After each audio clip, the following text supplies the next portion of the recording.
Alright, so the Eagles are 2-0 for the first time in the preseason under Nick Sirianni, thanks to, once again, the late-game heroics of Tanner McKee, as his favorite target definitely showed out in a big way, and so did the potential tight end 3 favorite. Unfortunately, it wasn't so good for Kenny Pickett, though, but even so, the Birds are doubling down on KP. Meanwhile, the defense showed up in several spots, with Nakobe Dean making a strong push to start, plus a few other big-time plays. However, a heads up on a concussion injury to Johnny Wilson followed by another one to John Ross has several beat writers expecting a Howie Roseman trade incoming. So let's talk about it. But first, let's run it.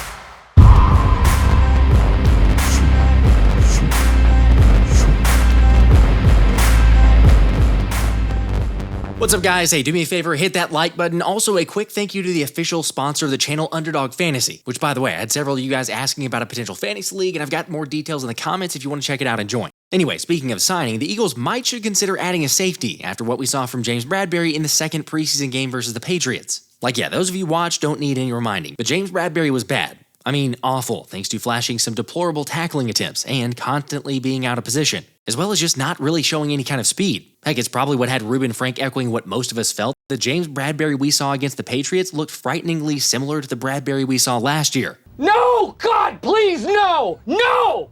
No!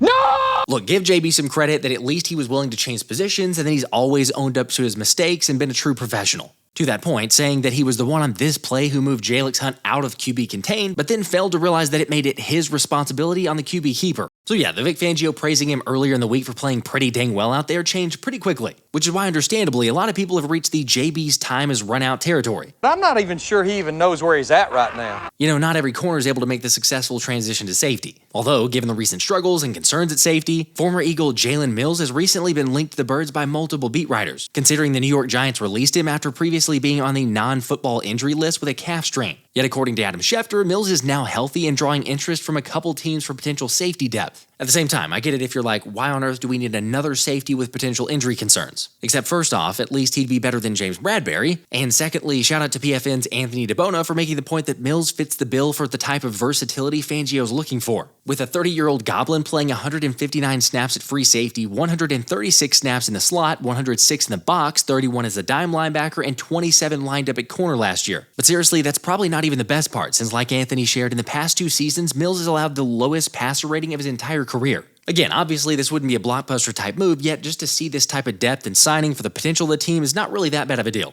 Granted, I'm with you, we did hear similar calls to bring back the Goblin last year to no avail, so maybe it doesn't work out. But with Mills being a viable option, how would you feel about him returning?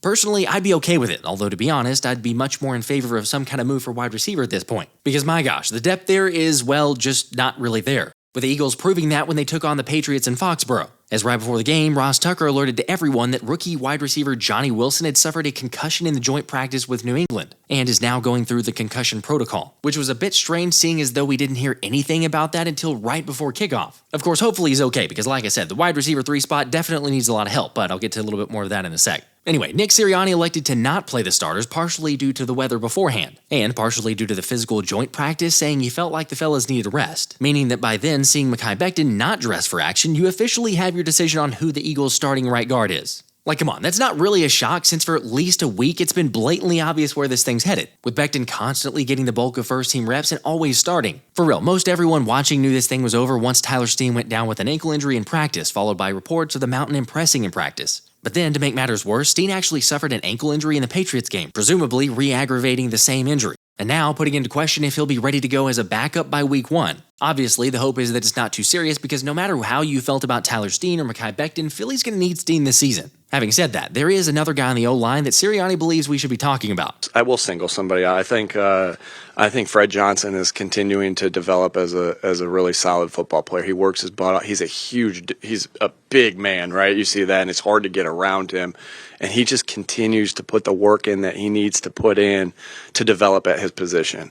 And I'm really pleased with how Fred has worked, and his toughness and just his ability to improve each day, and you can see that, and so I'm happy that you asked me for a guy. That's that guy I'll single out right there, and I'm proud of Fred of all the work that he's put in to get himself to where he is right now. Yes, I think we all understand to take Sirianni's praise with a grain of salt, but Fred's done fairly well. However, even though Sirianni said he felt like the starters had gotten enough reps to not need to start, Vic Fangio disagreed, as most of the defense did get the night off, but Bryce Huff ended up starting. with Agent Zero telling Zack Berman that he and Fangio agreed additional reps would be good. And let's just say he made the most of his outing, with Agent Zero showcasing his ability in run support while also quickly recognizing the screenplay to get over to the receiver and end up making the tackle. And then later, Huff flashed another good play in the run game despite the fact that the back was able to elude the first defender and ended up getting the first down. Of course, remember, that shouldn't be a massive surprise since the 26-year-old turned some heads at the joint practice Tuesday. So it makes sense after the game Thursday, Huff admitted everything's starting to slow down for him, to the point where he's able to see what he's supposed to see and react to it. Which yeah, considering the fact that Bryce is coming from a full-on attack front in New York to a different scheme with Fangio, the extra reps were certainly well warranted. But for real, this is a really positive sign because, again, I've said this before, but Bryce Huff kind of unlocks Jalen Carter in that defensive line. Because if you think about it, let's say he gets 10 sacks. Well, then all of a sudden, you can't double-team Jalen Carter because you got to have a little bit of a focus on what Bryce Huff is doing over there. Anyway, I get the fact that New England isn't the most vaunted offense. Yet still, we try to take the positives as much as we can, which is why it was good to see the defense get a quick stop thanks to some violent physicality from Moro Ojomo. However, unfortunately, Kenny Pickett in the offense couldn't get anything going, being backed up inside their own 5. And yeah, we'll get to QB2. But with the Patriots getting the ball back and in great position after the punt return, Jacoby Brissett had the offense moving down the field with a good balance of runs and passes, until finally, on the Philly 8-yard line, Brissett didn't make a great throw, combined with Avonte Maddox making a great play, as Avonte jumped in to pick the ball off and return it all the way back to midfield. And I can only say this so many times. I get it, that it's the preseason and it's the Patriots, but still, to get a turnover in that situation is really good. Also, I understand some doubt about number 29, but I'm sticking to my belief that if he's healthy, then he can be a decent backup option. But yeah, I'm even struggling to believe that. That's a big if. Now, after the turnover, that resulted in the end of the night for most guys towards the top of the depth chart on defense. However, I wouldn't call much of anything a lock on that side of the ball. Even though, to be fair, Zack Baun had a much better night as the starting linebacker, especially showing a strong prowess and run support on more than one occasion. So I will be curious to see if he did enough to hold on to the job. Although Nakobe Dean might have something to say about that, since he finished with a team-high 5 tackles once Baun went out. And sure, I've been high on Fangio's starting tandem, and not necessarily high on Nakobe. Yet there's no other way to put it. He was just flying around with a different intensity on Thursday night, as he flashed that continued blitz ability, plus he even showed a better understanding in coverage as well, something he admitted is coming together. Everything is coming together, like exactly how you think it should come. Like every week, the defense, the offense, everybody just continue to get better, and everybody continue to mesh.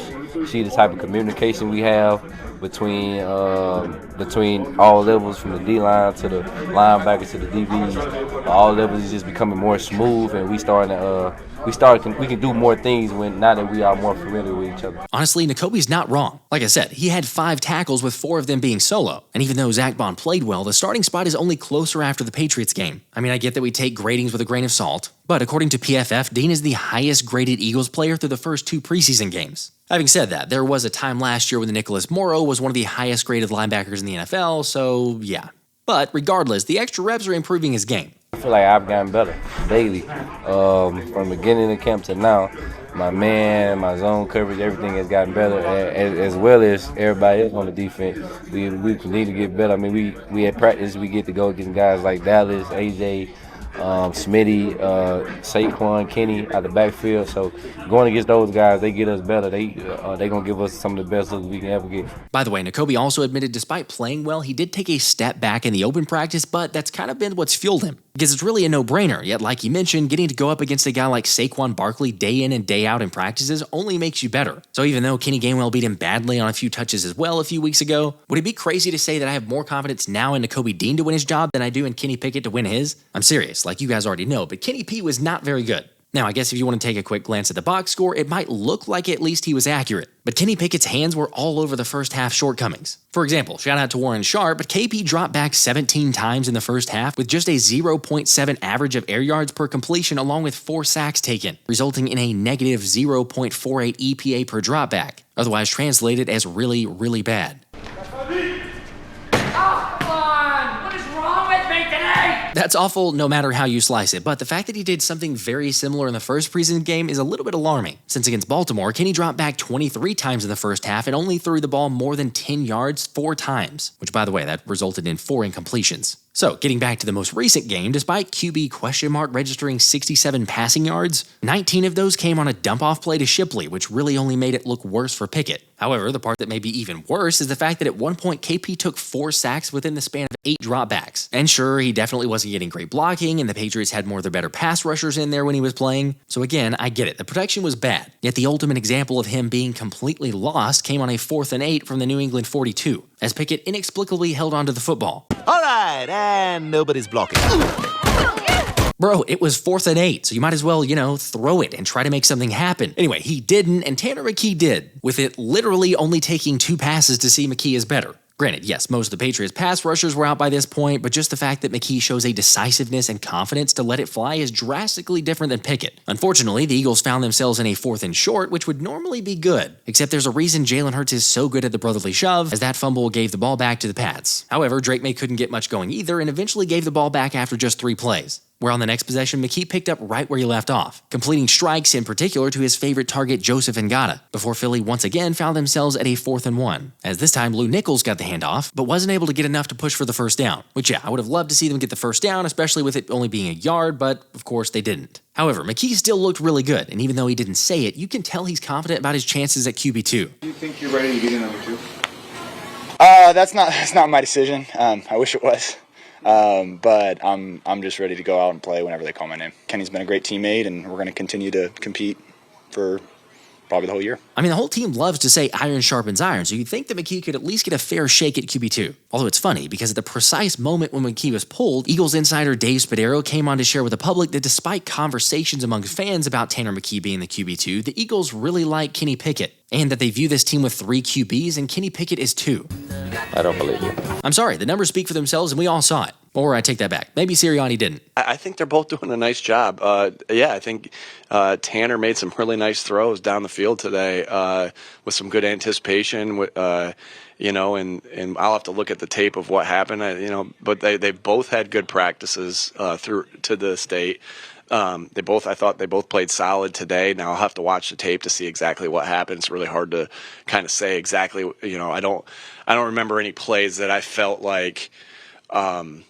Kenny made. I'm like, oh man, that was detrimental, right? Obviously, you go back, or with Tanner either that they made. I didn't have any of those notes down like that, but I thought they both played well within the scheme, and I thought they both did some nice things. Was that a competition, or is Pickett the number? Kenny, you saw where they went in today. Kenny's our number 2. Tanner's our number 3, and I'm really happy that those guys are both on the roster. I get that they traded a lot for him, but come on. Hello?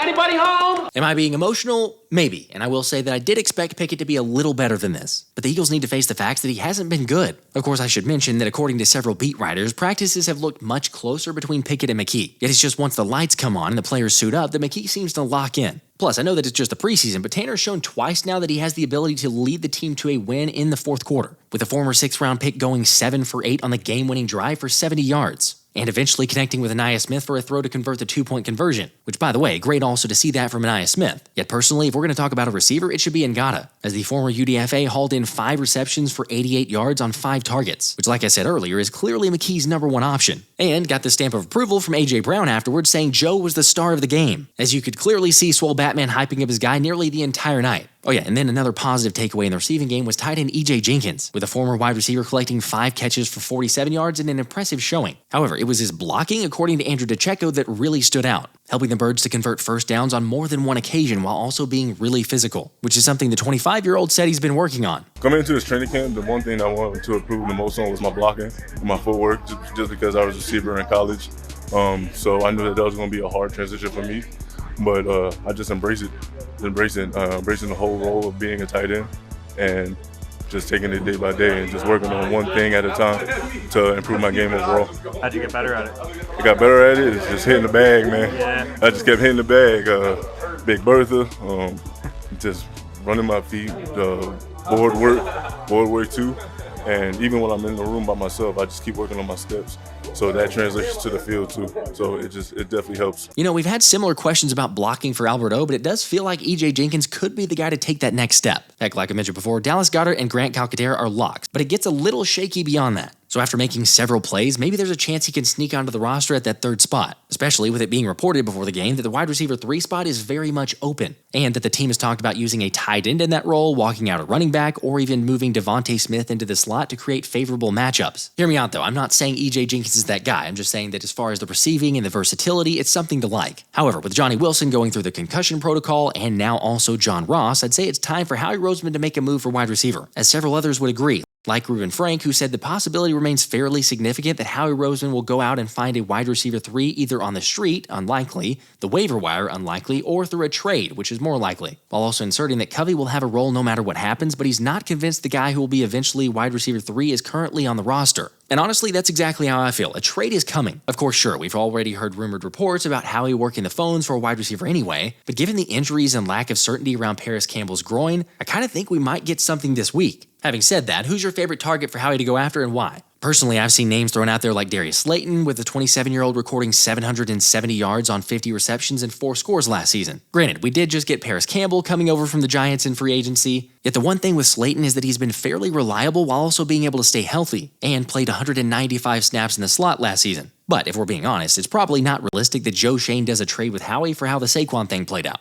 So, in that case, how about Adam Thielen? Since Jimmy Kimsky also thinks the Eagles should trade for a wideout and has Thielen toward the top of that list. Like, you want to talk about consistency, and Thielen has been it. Plus, just an all-around good locker room presence, a hard worker, and not a guy who's going to complain about not getting targets. Although when he is targeted, he is productive. Heck, the dude ended up having over 1,000 yards last season in Carolina, and played 472 snaps of his 677 in the slot. So obviously he's got the versatility either way if AJ or Smitty were injured. Now, I will say that it's a fair point. Carolina may want to keep him around to have weapons around Bryce Young, but the idea of potentially getting a pick back might be enough to entice him. Or the other home run, at least when it comes to wide receiver 3, would be Tyler Lockett. However, that one feels a lot more far-fetched, and I don't know that you're giving up that many draft picks. Of course, the other route you could take is something with the Texans for maybe John Metchie, which I've talked about, or even wait it out since you might get a guy like Robert Woods if they were to cut him. At the same time, wide receiver 3 isn't a cause to freak out. It just feels like that's the one move that kind of pushes the offense over the edge. Anyway, getting back to the game though, special teams certainly wasn't great, and hopefully Michael Clay's unit can get it tightened up as they allowed a couple massive returns during the game. Although individually, Ben Van Serman is for sure a lock to make the roster and might just be your best player for the Eagles on special teams. Oh yeah, you knew I couldn't go an entire video without mentioning my guy Nolan Smith, who did get a sack in the game. Granted, it was late, and I understand the takes about Jalyx Hunt garnering more attention up to this point. However, a sack is solid, and he has insane athleticism. So even with lesser competition, I'm going to trust Fangio to put him in the best spots.